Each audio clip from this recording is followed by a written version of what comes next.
Hello everyone, good morning সবাইকে। কেমন আছো বন্ধুরা? আশা করব অনেক ভালো আছো। আমরাও কিন্তু অনেক ভালো আছি।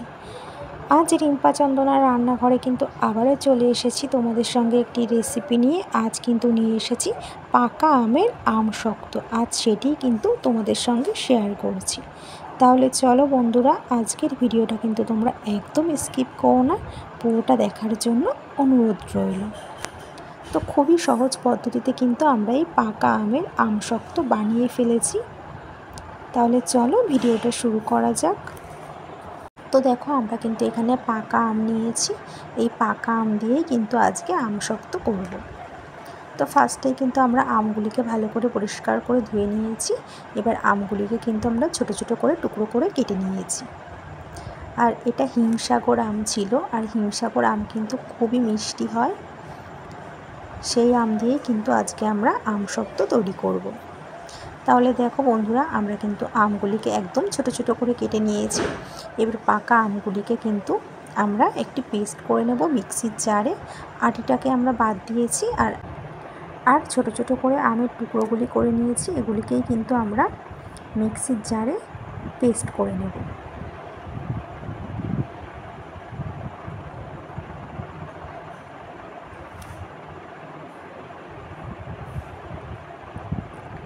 তো দেখো, আমরা মিক্সির জারে দিয়ে দিয়েছি আমগুলিকে।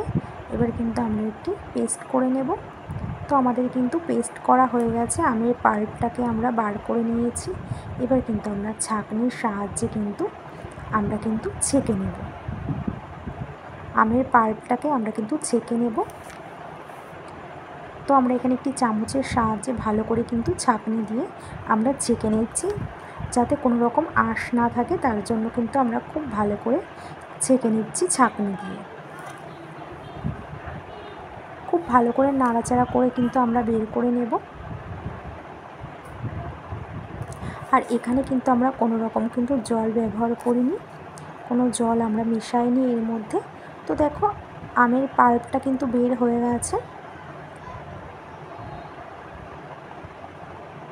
এবার কিন্তু আমরা আমটাকে লো টু মিডিয়াম আঁচেই কিন্তু ফোটাতে থাকবো। তো গ্যাসটাকে আমরা জ্বালিয়েছি। এবার আমের পাল্পটাকে আমরা ফোটাতে থাকবো। তো খুব ভালো করে কিন্তু আমরা নাড়াচাড়া করে নিচ্ছি। খুব ভালো করে কিন্তু মিশিয়ে মিশিয়ে কিছুক্ষণ মতো নাড়তে হবে। আর লো টু মিডিয়াম আঁচেই কিন্তু আমরা ফোটাতে থাকবো। এবার কিন্তু আমরা এর মধ্যে দিয়েছি লবণ, দিয়েছি বিট লবণ দিয়ে কিন্তু আমরা আবারও কিন্তু নাড়তে থাকবো। যেহেতু পাকা আম মিষ্টি হয়, তাও কিন্তু আমরা একটু অল্প চিনি দিয়েছি। তোমরা চাইলে নাও কিন্তু দিতে পারো। তো আমরা এখানে কিন্তু অল্প পরিমাণ একটু চিনি দেব। চিনি দিয়ে কিন্তু খুব ভালো করে কিন্তু আমরা নাড়তে থাকবো। আর যেহেতু এটা হিমসাগর আম খুবই মিষ্টি হয়, তোমরা চাইলে কিন্তু চিনিটা নাও দিতে পারো, কিন্তু আমরা এখানে তাও চিনিটা ব্যবহার করেছি। চিনি দিয়ে কিন্তু খুব ভালো করে কিন্তু আমরা আবারও কিন্তু মিশিয়ে মিশিয়ে নাড়তে থাকবো।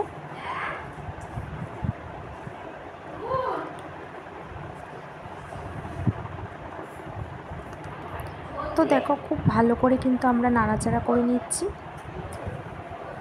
একটু মিশিয়ে মিশিয়ে নাড়তে হবে।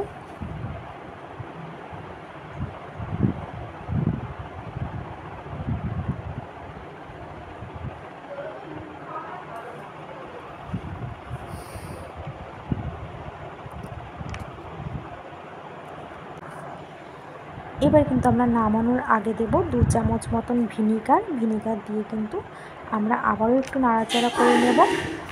আর ভিনিগারটা এই জন্যই দিয়েছি, তাহলে কিন্তু সারা বছর সংরক্ষণ করে রাখতে পারবো। এই ভিনিগারটা দিলে একদম কোনো রকম কিন্তু নষ্ট হবে না, খুবই ভালো থাকবে। তো আমাদের কিন্তু তৈরি হয়ে গেছে। এবারে কিন্তু আমরা এখানে দেখো, আমরা এখানে দুটো থালা নিয়েছি, আর থালাতে কিন্তু আমরা একটু সর্ষের তেল মাখিয়ে নিয়েছি। এবার কিন্তু আমরা আমের পাল্পটাকে কিন্তু আমরা থালার উপরেই ঢেলে দেব।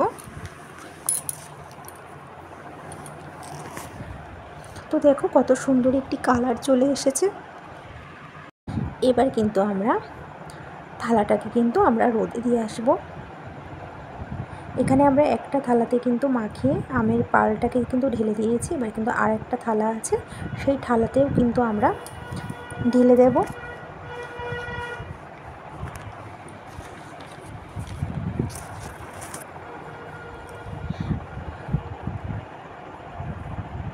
পুরো ভরাট করে দেব থালা দুটোতে।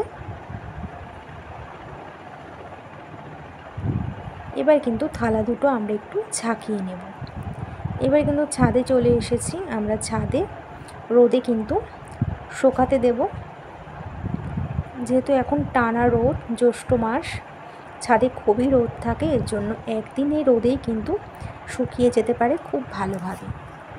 তো আমরা এখানে একটু মশারি নেট মতন দিয়েছিলাম যাতে কোনো পোকামাকড় মাছি না বসে, এই জন্য আমরা এখানে নেটটা ব্যবহার করেছিলাম।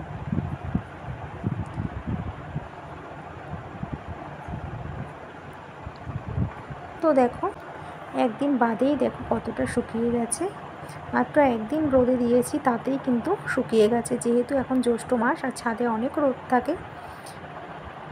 এবার কিন্তু আমরা একটু চাকু দিয়ে দুপাশ থেকে একটু ছাড়িয়ে নেব, তাহলে তুলতে সুবিধা হবে। আর যেহেতু আমরা তেলটাও মাখিয়ে রেখেছিলাম যাতে খুব ভালোভাবে উঠে যেতে পারে। তো দেখো কি সুন্দরভাবে উঠে আসছে।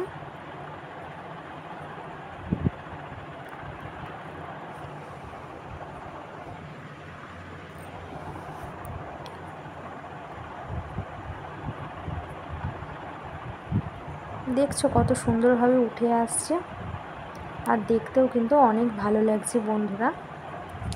আমরা এখানে দুটো থালাতে করতে দিয়েছিলাম আমসত্ত্ব, তো দুটোতেই কিন্তু খুব ভালো এসছে। এবার কিন্তু আমরা রোলের মতন করে নিচ্ছি।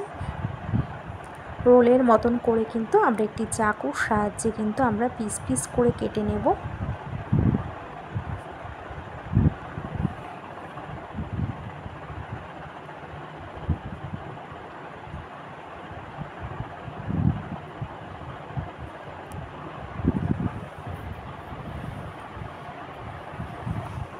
তো আমরা এখানে পিস পিস করে কেটে নিচ্ছি।